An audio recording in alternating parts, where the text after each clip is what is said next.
And so our campground is right over there behind our shoulder. And then there's this really cool spot over here that the kids and I came to check out earlier. And there's cool little cabins. We heard there was a tiny little train, so we're like, we're gonna go check it out. We thought this was just a warehouse. And as we got over here, we realized, hold on, it's an old rail depot where they keep all the little trains, we think, because look, there's cool little tracks coming out of here. How awesome is that? So then we came over here and found this old park, Eden Springs Park. So we're gonna take you on a little tour of it. We're bringing Mommy and Matilda. Mommy's over there. That is super cool. All right, let's see if we can. Like they sort of had a one for like every I don't know if I can get that. Oh, that's cool. Yeah, look at that. There's like one of those ones where you open the door and then you get in, so it's like an actual train thing, and then you You can close see the these door. things a little bit better, but they are like really cool there. That's pretty good. Are you talking about the black It's like these engine? miniature little trains. Oh, that's They're really just cool. like in really good condition. Here we go. There's the old rail depot. The tracks come around here and then come into the Eden Springs Park building, which is really rad. Oh yeah. No, not over there. There is a bridge though. See, they go right there. Oh yeah, there's a little bridge. Let's see if I can point it out right there. There's a little bridge. This is a pedestrian. Oh, this one. That's a pedestrian bridge. Are they in there somewhere? They walked in here, I think.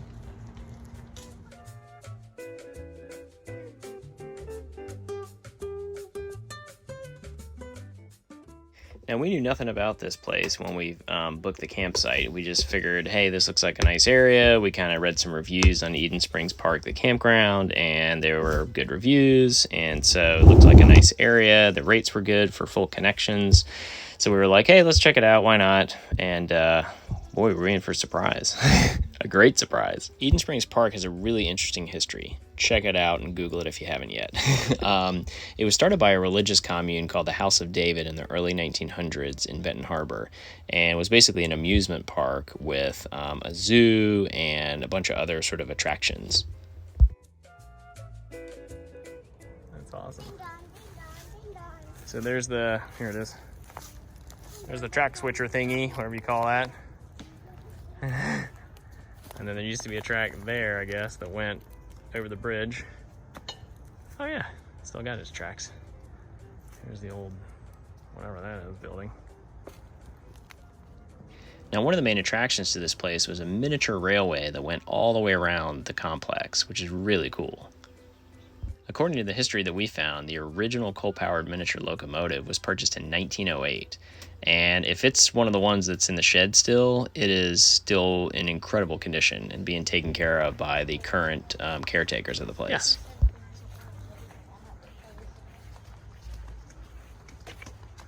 Okay, this one here is kind of crazy because it's like so dilapidated. It's like falling in. And then the whole roof is totally missing on this part. Must have collapsed years ago. That was the restaurant, apparently. We found it pretty amazing that you could just walk around this park on your own. A lot of it had kind of fallen into disrepair, so there were definitely some dangerous looking places, but the lady at the RV park told us, hey, you're welcome to go down there and explore, just make sure you're with the kids and they're not down there on their own, which makes a lot of sense.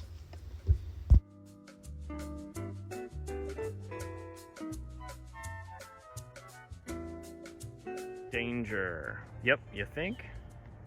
I wouldn't want to go over that bridge. I want to go over it. And I will. Here's smarty pants.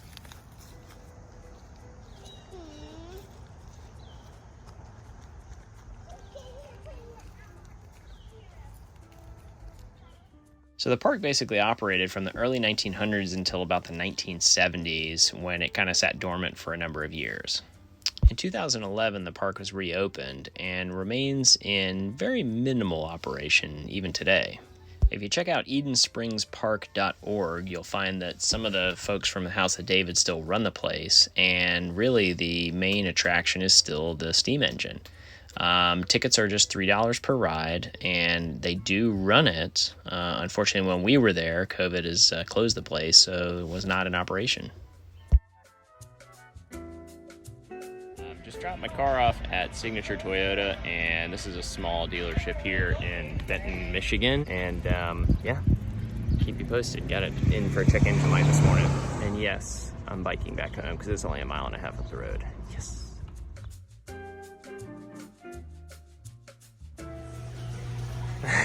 Waterfall wall. It's nice and relaxing, actually.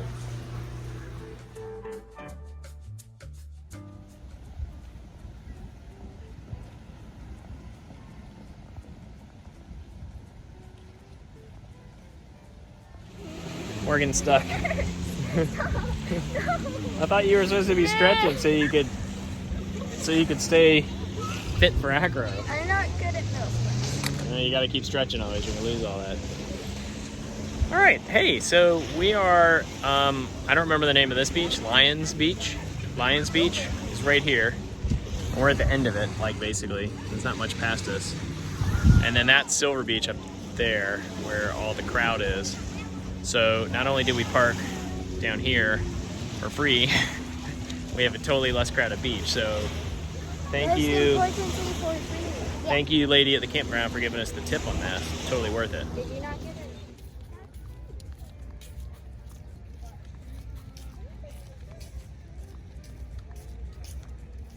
That is gorgeous right there.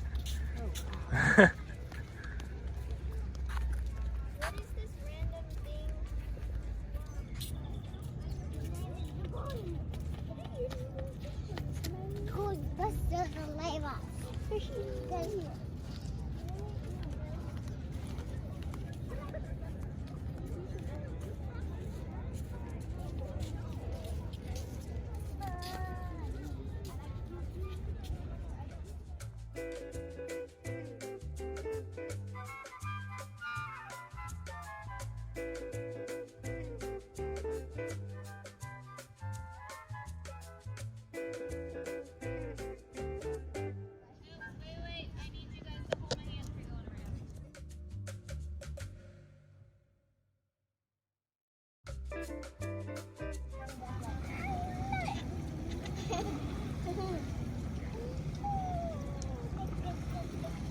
Look at his feet. They're like squished in the muck.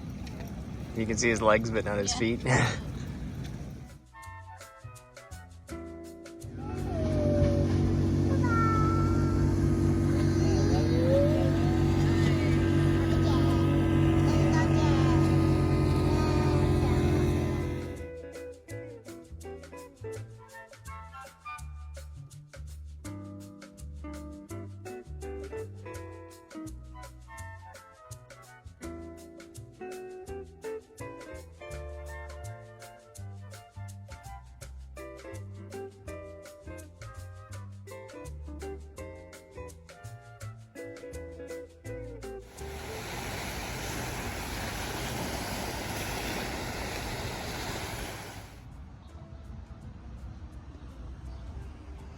Yep, that's the second carousel we've been to that's closed.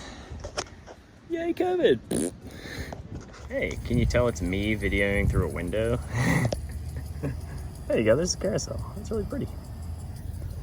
All right, I just wanted to say that despite things being closed, there's so much that's still open, and most importantly, being outside, being in nature, exploring, being able to bike, being able to walk, there's still so much. Plenty to do. So even though some of those tourist things are closed, which kind of sucks, you can still get out in RV and do a ton. There's so much to see. Hi. So it's 91 degrees outside in Benton Harbor, Michigan. And Michigan so far has been a good experience. Our fix-it place. But also our fix-it place. We had a check engine light come on 2 days ago in Indiana, and then long story short, managed to get the car here to Michigan no problem, and got into the local Toyota dealership, and 2 days later and a new part, we are good to go. And then today, just as they called let me know the car's ready. The air conditioning in the camper went out. Yeah. And we're not exactly sure why. So we're eating lots of popsicles. It is time to eat lots of popsicles. So everybody's really hot. Really hot. But the great thing is we're actually like 3 miles from the beach, so we're gonna go to the beach and cool off. Well, we have the car now, so. Now we have a car back. Yes. We haven't had a car all day, so it actually was sort of good timing because we had air conditioning pretty much all day up until we got the car back. Till Mark went to get the car. So from that perspective, 20 minutes that Mark went to get the car, it's gotten really hot. So from that perspective, it's all working out. That's why I went with that. 5 in the afternoon. Yeah, Michigan is hot, y'all. Michigan is hot. Don't come here. Nobody ever believes that, but Midwest can get super hot. Oh yeah. All you Southern people that don't believe me.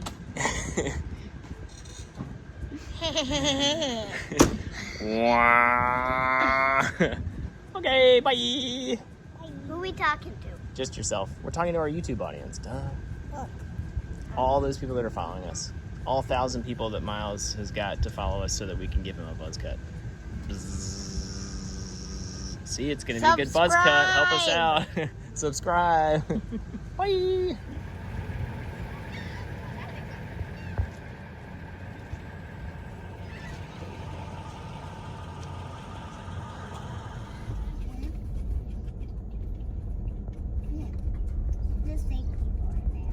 VA Bootery. Fuzzy Butts. Matilda, what is this?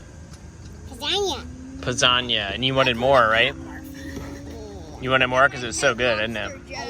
This is Instapot Pizzagna, and it's really good. And we're doing Instapot Pizzagna. I'm sorry, Instapot Pizzagna. I'll get it right.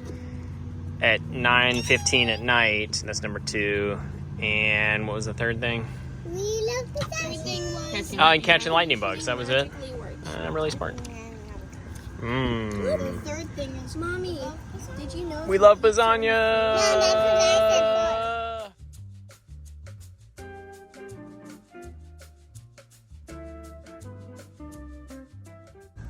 Want to see?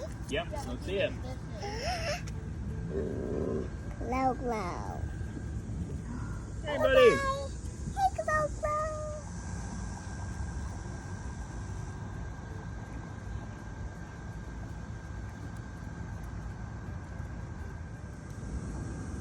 Yeah, lighty lighters. Why is he in my hair? Glowy glowers.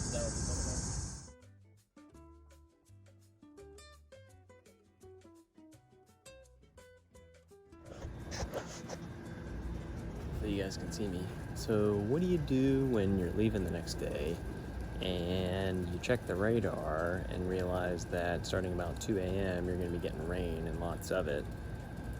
You start packing stuff up at 11 o'clock at night. So RVers out there, think a little bit ahead. I'm sure most of you do this, but this is kind of a first one for us.